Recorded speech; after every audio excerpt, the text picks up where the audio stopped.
மனுஷங்க மூச்சு விட கூட நம்ம தவிச்சு கிடைக்கும். நீ நிறுத்தாம போப்பா. என்னண்ணே அது? இது வேகத்தை காட்டுற முழுனே. யோ, நானும் அப்ப இருந்து பாத்துக்கிட்டு இருக்கேன். அது ஒரே இடத்துல நின்னுக்கு இருக்கு. என்ன வேகத்துல போற நீ? கட்ட வண்டியா ஓட்டுற?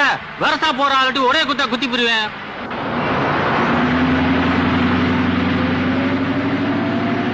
மாப்பிள, நீ என்ன ஏறப்பட என்ன ஓட்டுற? மேல இருக்கிற மனுஷனா தெரியல. எதுவா போனா ஒரே குத்தா கொத்தி போடுவேன். எதுவா போடா? சரிண்ணே. புள்ள விட்டு உட்கார தவிச்சுக்கோங்க. கொஞ்சம் தள்ளி உட்காரான். என்னடா முறைக்கிற பண்ண கொண்டே வருவேன். காட்டுறா உட்காருப்பா. தள்ளி உட்காரான். ஒட்டத்தை புடிச்சுக்க. அப்பா ராக்கம்மா கிட்டு வாடா. உழைச்சு உழைச்சு ஓடா போனவன் நின்றுகிட்டு வர்றான். உனக்கு மட்டும் இந்த மொக்கிச்சுட்டா. எந்திரா எந்திரிச்சு ஓட்டாண்டா. எந்திரிச்சா ஓட்ட முடியாதுண்ணே.